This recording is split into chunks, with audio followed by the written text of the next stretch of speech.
Welcome back, folks. This is the Betterbee series of essential equipment videos meant for people who are starting out in beekeeping.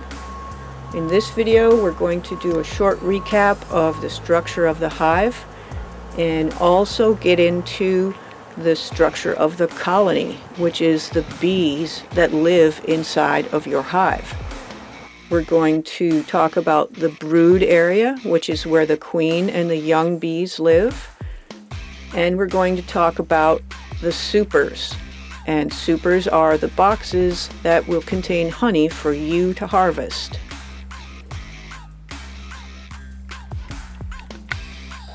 Hi folks, we talked about the essential hive, which is 2 deep brood chambers, the bottom board below that, and the inner and outer cover above that. And that is probably what you're going to get your bees to work in and fill up in your first year. You want them to be able to draw comb on all 20 of those frames in your 2 10-frame boxes between the time you get your bees, which is probably early spring, and the time that flowers stop blooming, or about a month before that actually. So that probably would give you about 3 to 3.5 months for those bees to create comb on all that foundation, and that's the architecture of their lives inside those 2 brood chambers. And then you would winter over in the 2 brood chambers and probably add an insulation board and possibly change your screen bottom board to a solid one. Some people also put a hive wrap around it, which is more insulation if they live in the north. You've heard me mention a few times the brood box or the brood chamber, and I should explain to you what is brood. Brood is the word that we use for the young bees, or the nursery area of the colony. This is where the queen lays eggs and bees raise up the young through the stages of larvae, pupa, and then they emerge as adult bees and also begin taking care of the other young ones. Later in the bee's life, they will fly out of the hive and collect nectar and pollen. So the brood area contains the queen, the young, and the younger bees that take care of the baby bees. But this hive here, I wanted to show you, has been supered. We say when we put supers on that we supered the hive. But what are supers? Supers are the honey boxes. And bees in their normal pattern of life, living in the woods, in a hollow tree, they pretty much always create their colony with brood below and honey stored above and kind of around the sides. So we've taken advantage of that to design a hive. Actually, Langstroth did back in the 1850s. He designed the hive that had movable frames of comb inside, and also that the honey supers were above the brood area, so that when we want to harvest, we know that the honey for us is up on the top and it's isolated from the brood area below. So this hive has 2 supers, 1, 2, and they have a different height than our deeps, which, as you remember, were about 9.5 inches tall apiece. The supers here, which we are calling medium supers or just mediums, are 6 5/8 inches tall.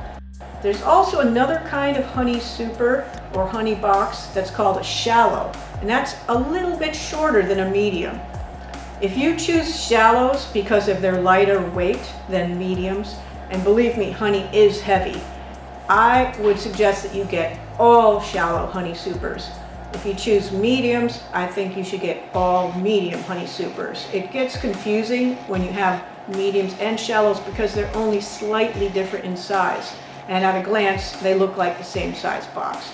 Mediums have to have medium frames in them, and shallows have to have shallow frames in them. Similar to our choices with the deep brood chamber, you can choose plastic frames with wax-coated foundation, either black or white.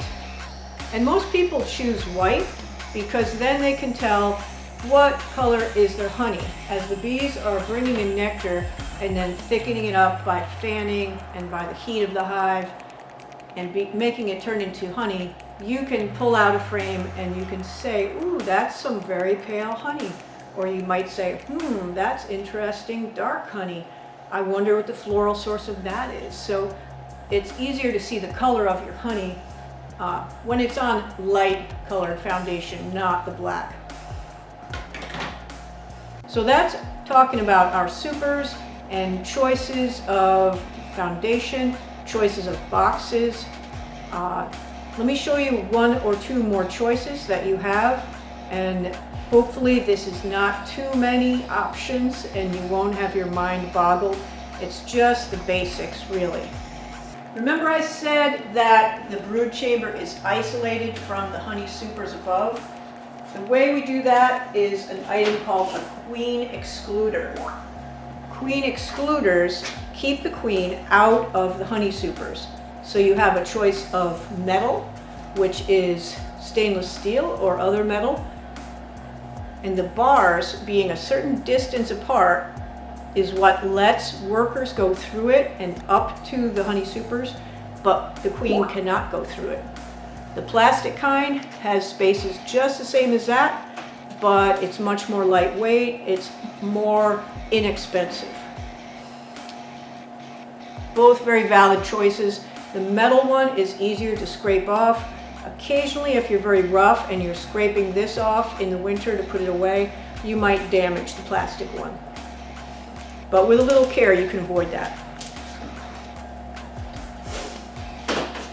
So let's just put it back together. We've got our bottom boards. We've got two deep brood chambers with frames inside of them.